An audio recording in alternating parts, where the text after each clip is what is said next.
Queridos amigos, boa noite. Do tema de vislumbres sobre a espiritualidade humana. Vislumbre quer dizer sinal, indício, vestígio, traço, evidência, amostra. Só podemos apresentar um vislumbre, mesmo porque os escritos barrais eles são de uma grandeza extraordinária. Tem uma publicação recente da editora Bahá'í do Brasil chamada A Alma Humana, que é algo extraordinário, não é, para nos esclarecer sobre a espiritualidade humana, e não é tudo, não é?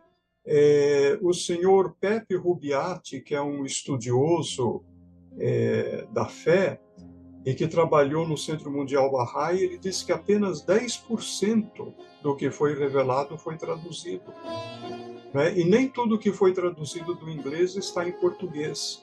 Então é só um vislumbre realmente que a gente pode apresentar. Bom, quando a gente fala da espiritualidade humana, a gente tem que falar da natureza humana.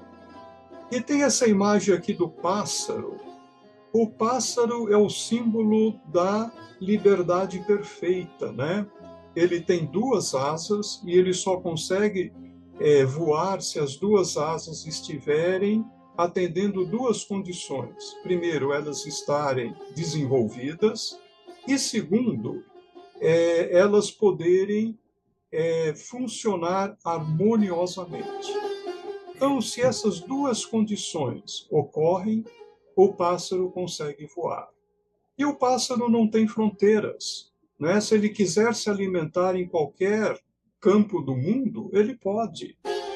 Né? No inverno e no verão ele migra, tem capacidade de migrar centenas de quilômetros, milhares de quilômetros. Ele não encontra fronteiras. Como é que a liberdade do pássaro, a característica do pássaro, se assemelha à característica humana? Então, nós vamos utilizar o pássaro como símbolo para falar sobre a espiritualidade humana. As escrituras barrais deixam bem claro que o ser humano tem duas naturezas. Ele é um conjunto perfeito e complexo de duas naturezas. Ele tem uma natureza material e ele tem uma natureza espiritual. Essas duas naturezas, elas são as duas asas pelas quais o ser humano pode voar. Mas não no espaço físico, nesse céu azul ou pontilhado de nuvens brancas. O céu onde a gente pode voar é o céu das realizações humanas, é o céu da espiritualidade, não é? É o céu das virtudes, do amor, da caridade, da compreensão, da generosidade, do desprendimento. Mas a gente precisa dessas duas asas para poder progredir. No campo da materialidade, o ser humano necessita dos melhores conhecimentos científicos, tecnológicos e profissionais para desempenhar o seu papel social de forma produtiva e cooperativa. Neste aspecto, os ensinamentos barrais afirmam: todos os homens foram criados para levarem avante uma civilização destinada a evoluir para sempre.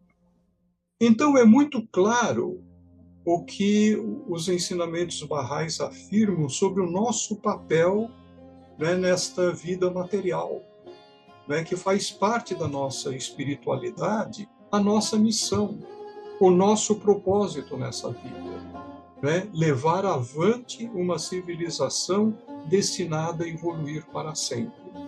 E para isso nós precisamos sempre dos melhores conhecimentos científicos, tecnológicos e profissionais.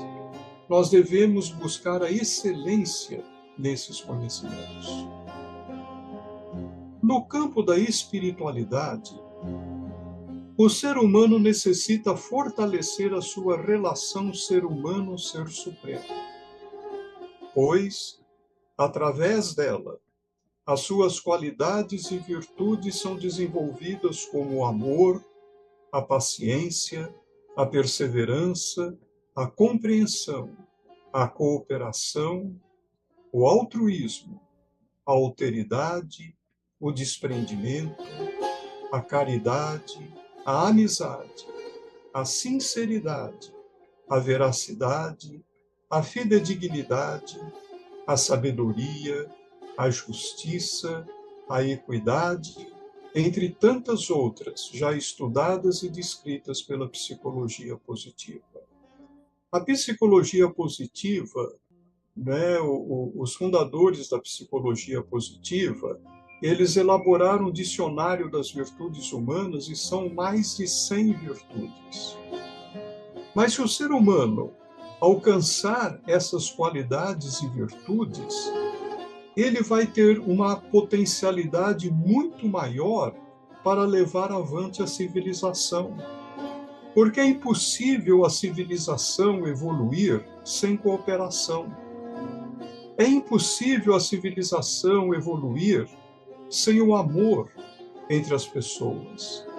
É impossível a civilização evoluir, não é? Se nós não tivermos amizade, sabedoria, justiça, se nós não tivermos perseverança nas nossas ações, paciência nos nossos relacionamentos humanos, compreensão, né, nos nossos trabalhos, cooperação e assim sucessivamente.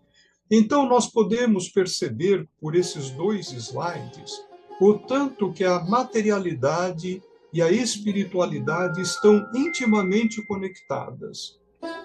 É impossível levar a civilização se essas qualidades não se manifestarem. Então, sem essas qualidades e virtudes em ação, a vida pessoal e coletiva se torna vazia e sem sentido. O tecido social se enfraquece e pode ser rompido com graves consequências como a guerra, o terrorismo, o crime organizado, a corrupção, a prostituição, as novas formas de escravidão, a enorme acumulação de riquezas nas mãos de poucos e a gigantesca miséria humana do outro lado, a destruição da natureza e todas as formas de trapaças que tornam a vida insuportável.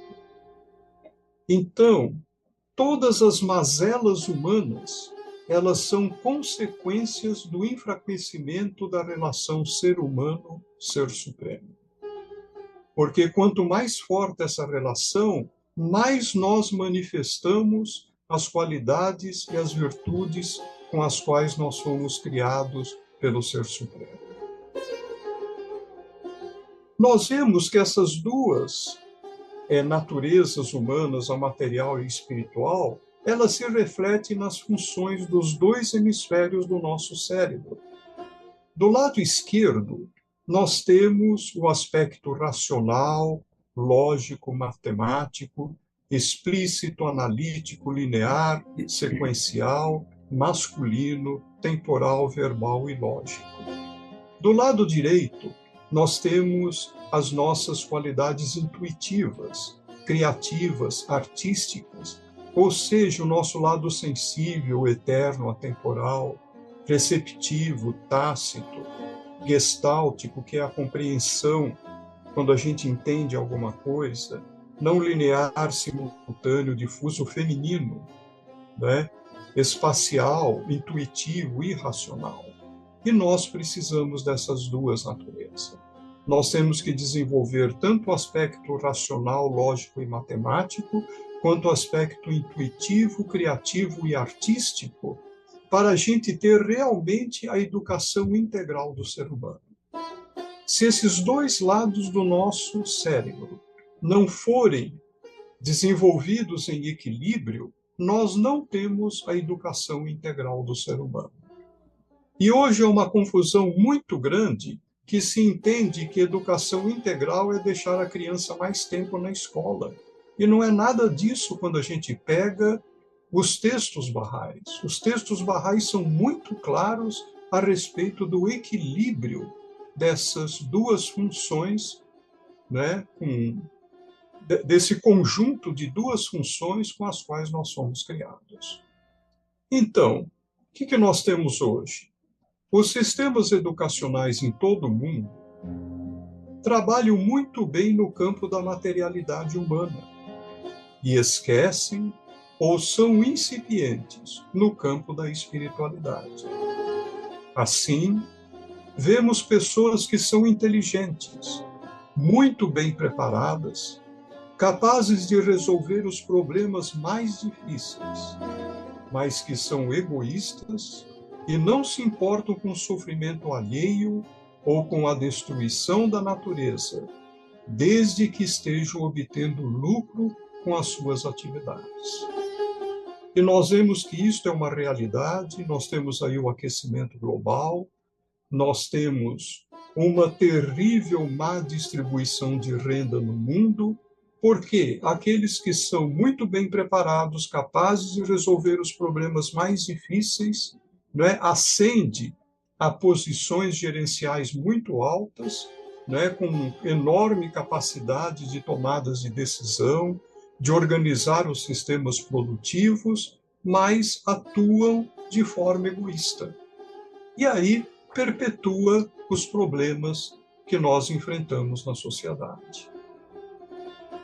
E aí o que nós vemos, A criança entra no sistema educacional, e aqui tem uma alegoria, de tudo que nós falamos, com o seu cérebro equilibrado, o seu lado esquerdo e o seu lado direito totalmente equilibrado. A gente vê o tanto que a criança é equilibrada. No entanto, ela entra nesse sistema educacional que não desenvolve de forma equilibrada essas duas naturezas e ela sai assim no final. Com o lado direito hipertrofiado, com o lado, esquerdo hipertrofiado e com o lado direito atrofiado, que nos traz todas as consequências que nós acabamos de mencionar no slide anterior. Então é necessário uma mudança paradigmática em tudo isso e no processo educacional do ser humano. Esse equilíbrio tem que ser reestabelecido desde que a criança nasce e até os graus mais elevados da educação humana. Como é a relação ser humano-ser supremo? Então nós vamos entrar agora em alguns textos sagrados. Então, quando nós examinamos os textos sagrados, nós vemos que a relação ser humano-ser supremo é profunda e sublime. Então, nós vamos ver vários textos. Primeiro, a Torá judaica. Em Gênesis, que é o primeiro livro, Bereshit, na sexta etapa da criação, versículo 26, está escrito: Deus disse, façamos o homem com nossa imagem e semelhança. Então, aqui começa a gente a perceber uma relação profunda entre o ser humano e o ser supremo. O ser humano foi criado e tem dentro dele a imagem e semelhança do ser supremo. No Bhagavad Gita, no 18º discurso, versículo 64, está escrito: escuta novamente minha palavra suprema, a mais secreta de todas. És meu amado, e de coração constante, portanto, falarei para o teu benefício. Então, como o Bhagavad Gita é um dos livros assim bem antigos, deve ter uns 5.000 anos em que ele foi revelado, Deus já falou ao ser humano: és meu amado. E Deus, com seu coração constante, porque o seu amor não sofre variação, ele sempre nos fala para o nosso próprio benefício. Este é mais um aspecto da profunda relação entre o ser humano e o ser supremo. No Evangelho de João, capítulo 6, versículos 44 e 45, está escrito: ninguém pode vir a mim se o Pai que me enviou não o trouxer, e eu o ressuscitarei no último dia. Está escrito nos profetas, e serão todos ensinados por Deus. Então, aqui tem vários aspectos interessantes. As escrituras barrais diz que para nós nos aproximarmos do Ser Supremo, nós dependemos dos grandes educadores da humanidade, que são os reveladores dos textos sagrados. Moisés, Abraão, Krishna, Zoroastro, Buda, Jesus, Mohammed, Babi, Bahá'u'lláh e outros que virão. Né? E aí esse texto é muito interessante. Ninguém chega ao mensageiro de Deus se não for pela vontade do Pai. Ninguém pode vir a mim se o Pai que me enviou não o trouxer. Olha só que coisa interessante. Então, quando a gente reconhece o mensageiro de Deus, não somos por nós. É porque uma mão poderosa nos conduziu para reconhecer o mensageiro de Deus. Este é mais um aspecto interessante da profunda relação entre o ser humano e o Ser Supremo. E ainda, nesses 2 versículos está escrito: e serão todos ensinados por Deus. Os textos barrais afirmam que a revelação de Deus ao ser humano não teve princípio e não terá fim. Todos nós, em todas as épocas da civilização humana, seremos todos ensinados por Deus.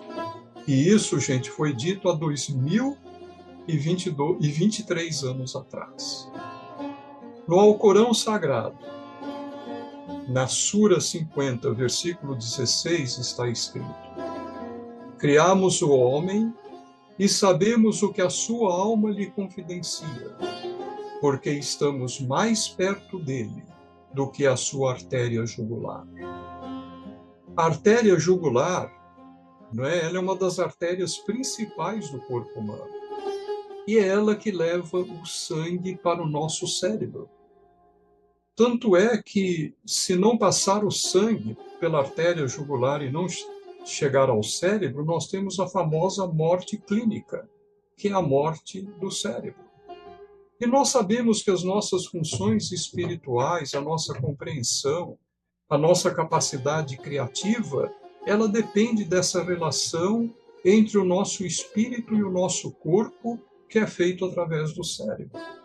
Então, quando diz aqui que Deus está mais próximo de nós do que a nossa artéria jugular, mostra o tanto que é profunda a relação ser humano-ser supremo. Nas escrituras barrais, no livro extraordinário chamado Palavras Ocultas, na primeira parte, texto 13, está escrito: ó Filho do homem, velado em meu ser imemorial, e na eternidade antiga da minha essência, conheci meu amor por ti e assim te criei, gravando em ti minha imagem e revelando-te minha beleza.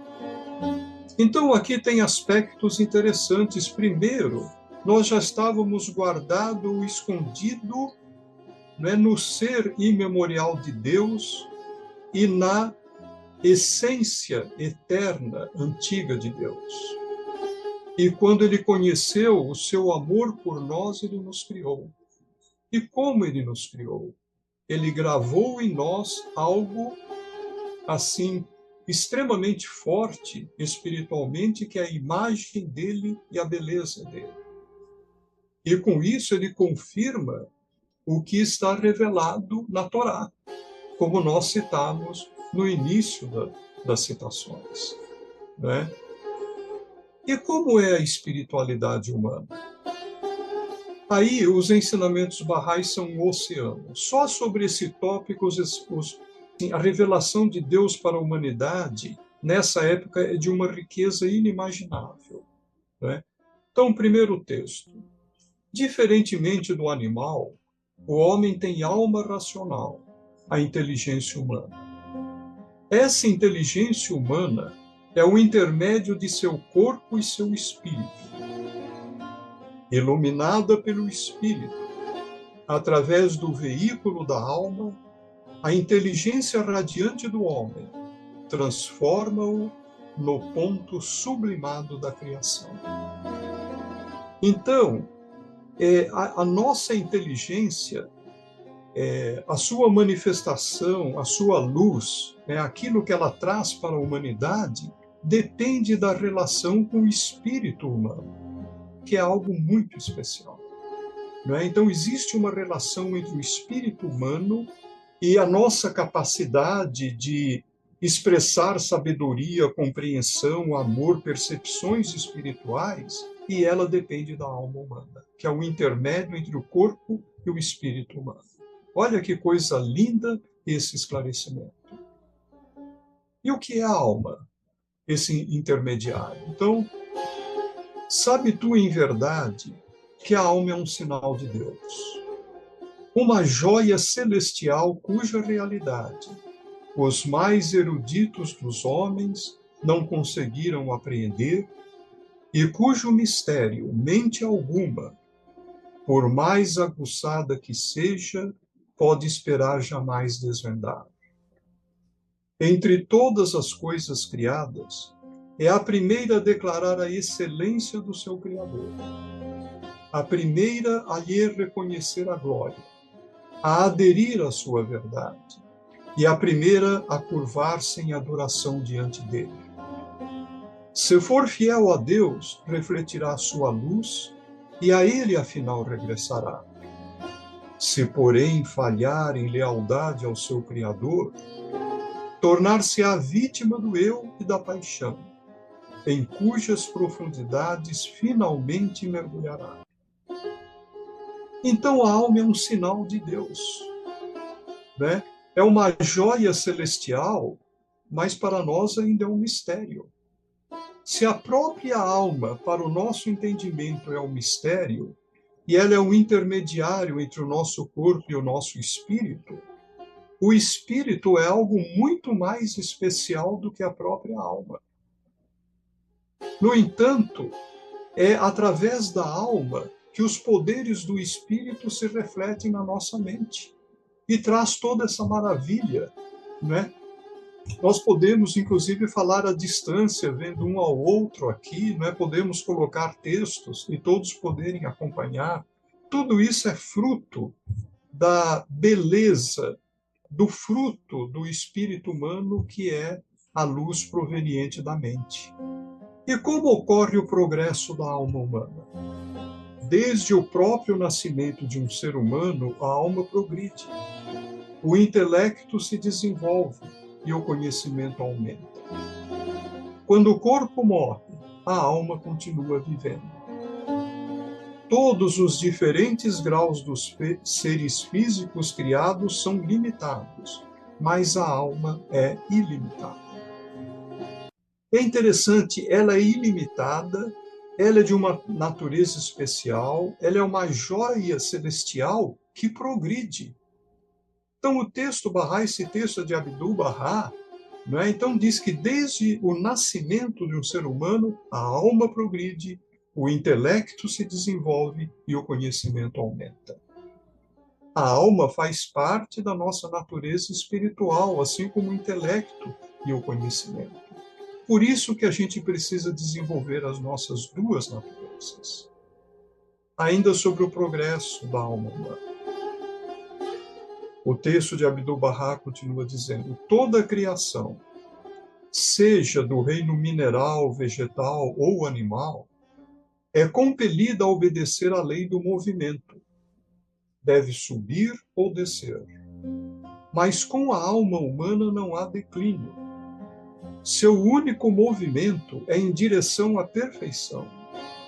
Somente o desenvolvimento e o progresso constituem o movimento da alma. Olha que coisa mais linda! Somente o desenvolvimento e o progresso constituem o movimento da alma.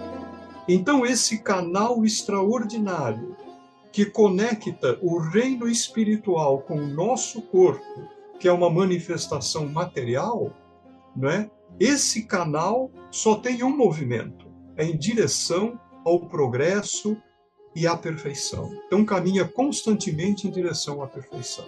Ainda sobre o progresso da alma humana, os ensinamentos Bahá'ís afirmam: no reino do espírito não há recuo possível. Todo movimento é obrigado a seguir em direção ao estado perfeito. Progresso é a expressão do espírito no mundo da matéria. A inteligência do homem, seu poder de raciocínio, seu conhecimento, suas conquistas científicas, sendo manifestações do espírito, participam todos eles da lei inevitável do progresso espiritual e são, por isso, necessariamente imortais. Então, a gente vê que todas as conquistas da humanidade, todas as conquistas intelectuais, filosóficas, artísticas, né, elas se tornam imortais. Né? Quantas obras, né, da antiguidade que chegaram até os dias de hoje são admiradas, né, se tornaram imortais. Né? O pensamento dos filósofos gregos, a arquitetura do Partenon de Atenas, e assim sucessivamente, né? A estátua, a escultura Pietà de Michelangelo, e assim sucessivamente. Então, vejam que maravilha que é a nossa espiritualidade e como a nossa espiritualidade está relacionada com a nossa intelectualidade. Como é que a nossa espiritualidade está conectada com a nossa inteligência? Porque a inteligência do homem é a sua alma racional, a qual é conectada com o espírito, que é um poder muito grande. Então, tudo isso mostra que o ser humano é uma criação especial de Deus, porque ele tem a materialidade, na sua materialidade ele tem o corpo e tem o cérebro faz parte do corpo, ele interage no mundo material, ele sofre todas as consequências do mundo material. No lado da sua materialidade, ele participa de tudo que os demais animais e mamíferos participam. Ele tem as suas limitações, né? Ele é sujeito a doenças, é sujeito a uma série de limitações. Mas ele tem algo especial que é a sua espiritualidade, que é uma asa muito poderosa. E com as duas asas em equilíbrio, o ser humano adquire a liberdade dos pássaros. E ele pode voar muito além do que os pássaros podem voar. Ele pode voar por todo o universo como ele já faz. Ele pode mergulhar no mais fundo dos oceanos. Ele pode nadar como o melhor dos peixes e pode conquistar toda a superfície da Terra. Aqui tem uma foto que me tocou muito, é uma foto da internet. Aqui nós temos uma foto de Albert Sabin. Ele desenvolveu a vacina oral contra a poliomielite há 62 anos passados. Nós acompanhamos recentemente a dificuldade que é desenvolver uma vacina antiviral, o episódio da Covid-19. E essa foto de Albert Sabin segurando essa criança com tanto carinho, a gente sabe que as mães têm um gesto muito carinhoso de segurar os seus filhos. Mas olha o carinho com a qual Albert Sabin segura essa criança, que representa a nova vida, a nova geração. Então eu coloquei essa foto porque, para mim, essa foto representa, não é, uma pessoa que atingiu o equilíbrio entre o lado racional, o lado esquerdo do cérebro como cientista, e o lado direito, que é o seu coração. Porque Albert Sabin poderia ter patenteado a sua descoberta, não é? Ele descobriu sozinho. A vacina oral foi ele que desenvolveu, mas a vacina contra a poliomielite ele trabalhou com outros cientistas americanos. Não é? Mas o amor dele pela humanidade é representado por essa foto, não é? Porque a poliomielite atinge as crianças. E ele desenvolveu há 62 anos passados uma vacina antiviral que salva as crianças de uma série de limitações. Então eu trouxe essa foto como um exemplo verdadeiro, conhecido, de que é possível a gente atingir o equilíbrio o mais perfeito possível entre a materialidade e a espiritualidade. E aí, gente, se nós equilibrarmos a nossa materialidade e a nossa espiritualidade, nós podemos voar muito alto e construir uma nova civilização.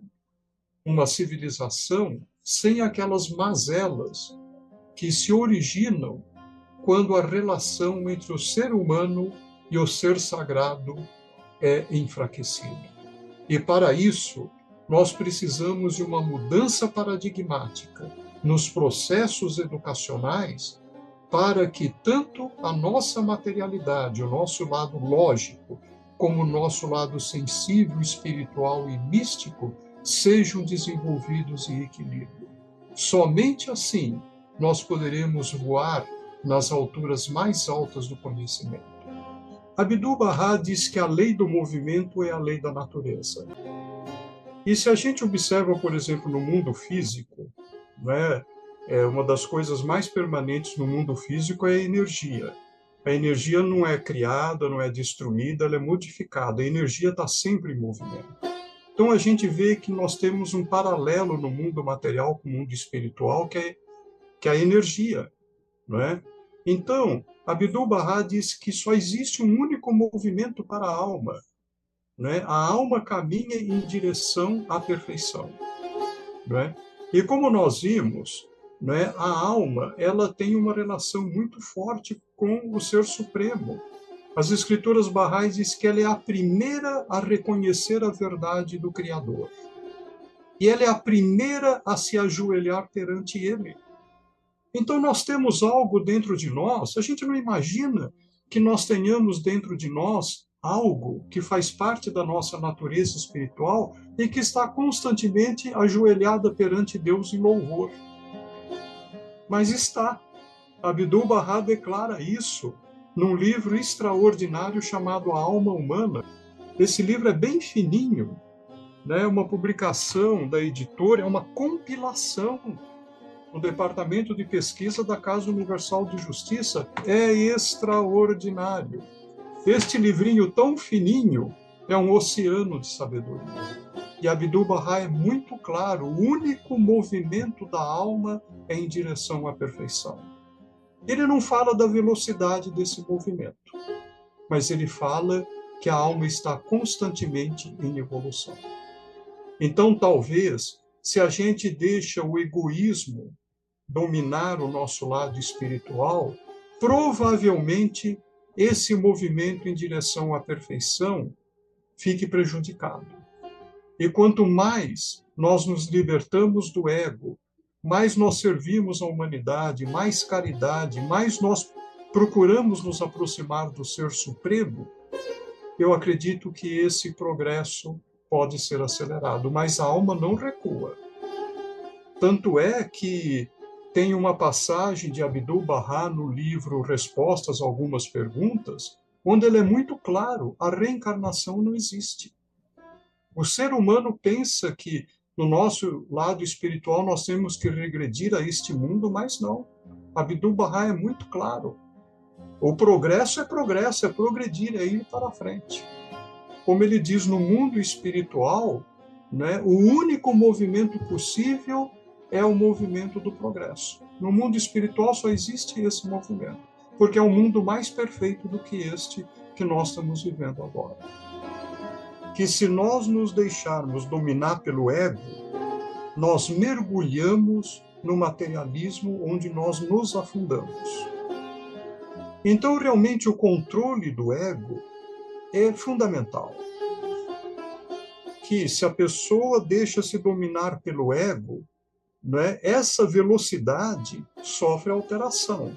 Mas Abdu'l-Bahá não fala nada sobre a velocidade da evolução. Se nós compararmos com o que acontece neste mundo, uma pessoa que é dedicada ao seu trabalho, dedicado à sua família, procura agir de forma mais honesta, essa pessoa consegue o sucesso na vida muito mais fácil, ela tem mais paz, né, do que aquela que vive em conturbação. Aquela que vive em conturbação, ela pode atingir a paz, ela pode atingir o progresso, mas ela vai sofrer muito mais. Né? Ela vai demorar muito mais para poder atingir esse estado. Eu acho que o Fernando Larroque pergunta onde é que nós estamos falhando, né? Porque o mundo que nós vivemos, cheio de iniquidades, de pobreza, de miséria, né? Excelente pergunta, Fernando, excelente pergunta.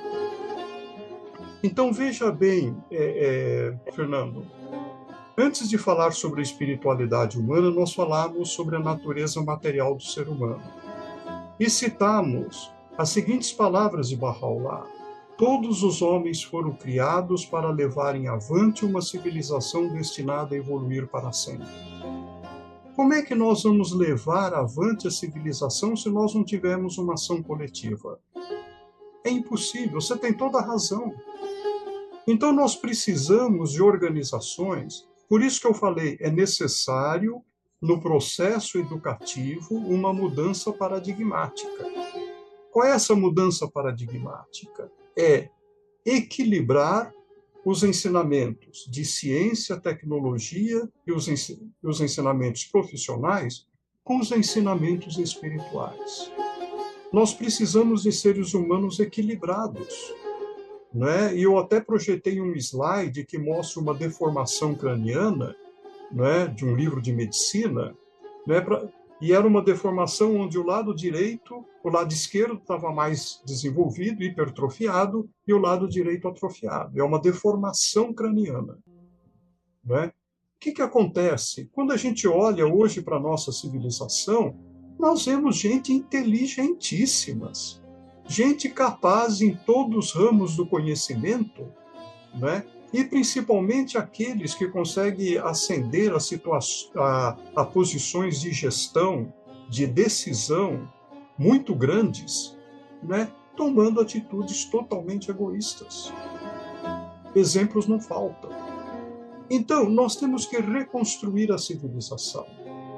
E aí, querido Fernando, quando a gente começa a analisar a administração Bahá'í, quando a gente começa a entender essa forma de organização em conselhos locais, regionais, nacionais e a Casa Universal de Justiça, quando a gente vê o processo eleitoral Bahá'í, que é um processo extremamente democrático, sem propaganda, sem indicação de nomes, onde o homem e a mulher participam em pé de igualdade, um sistema que deve fortalecer a educação do ser humano nos dois campos.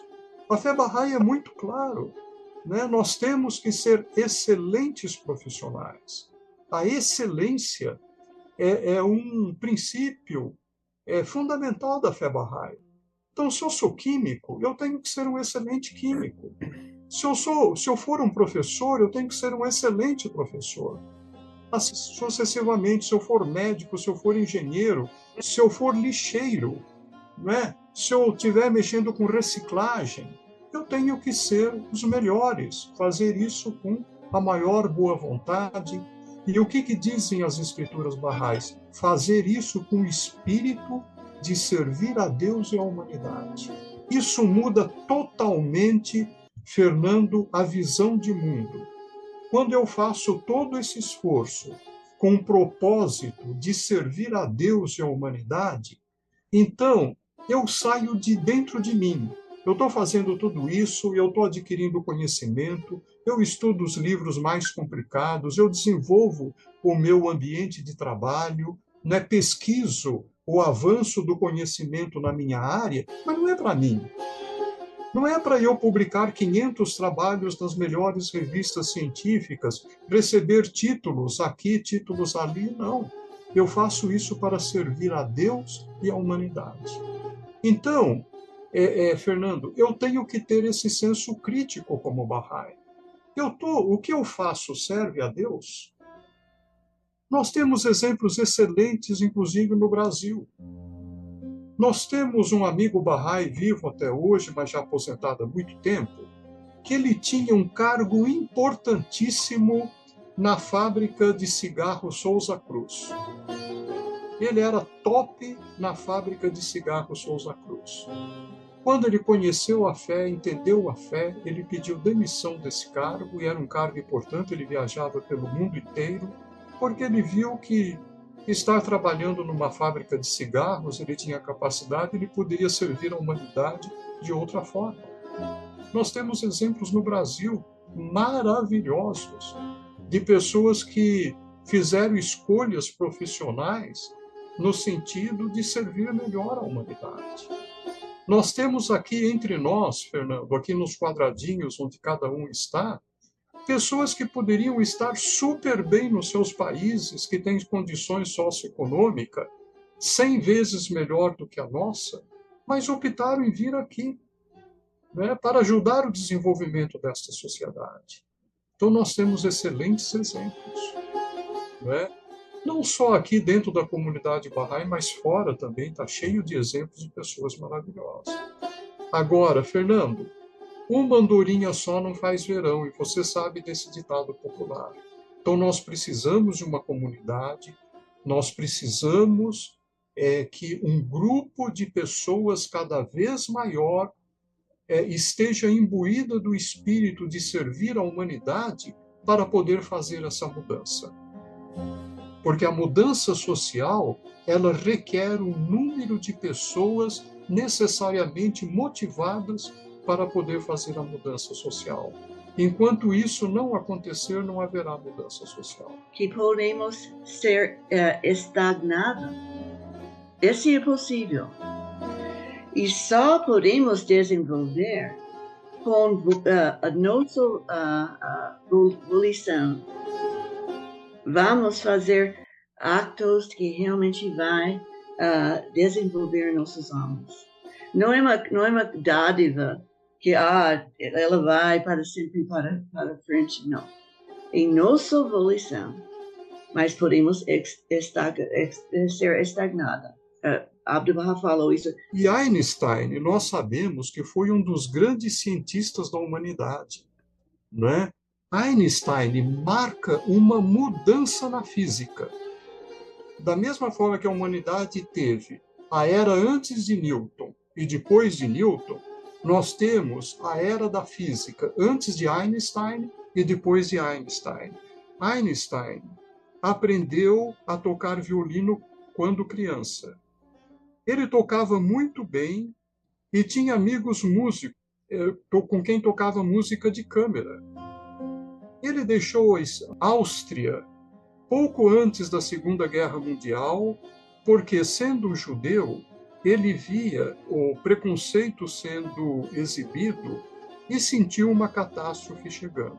Ele emigrou para os Estados Unidos e foi empregado pela Universidade Princeton como físico e professor.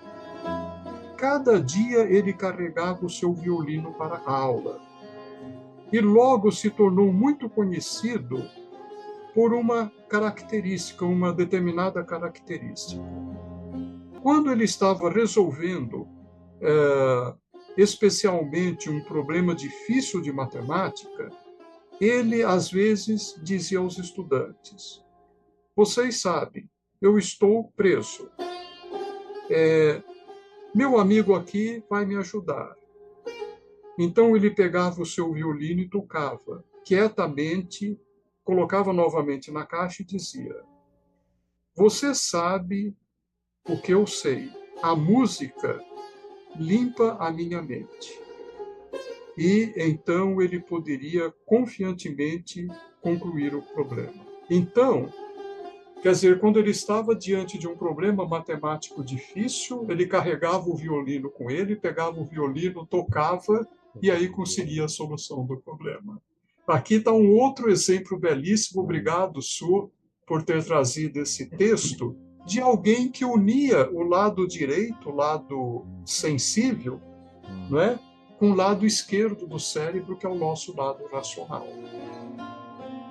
Abdu'l-Bahá diz que nós deveríamos usar a música para o estudo, não é? Usar a música, começar uma palestra com música, cantando. Abdu'l-Bahá já disse isso. Então nós vamos chegar numa nova civilização onde a gente vai usar em equilíbrio os dois lados do nosso cérebro. Mas realmente é verdade aquilo que você falou. Eu li diversas vezes assim, depoimentos e artigos de cientistas que dizem que as pessoas que desenvolvem assim um ramo da música, um instrumento musical, aprendem a tocar um instrumento musical, isso lhes também proporciona uma maior facilidade no desenvolvimento do raciocínio matemático, ou seja, que a música e a matemática andam de mãos dadas. Existe um paralelo, existe um relacionamento entre os dois, né? É muito interessante isso.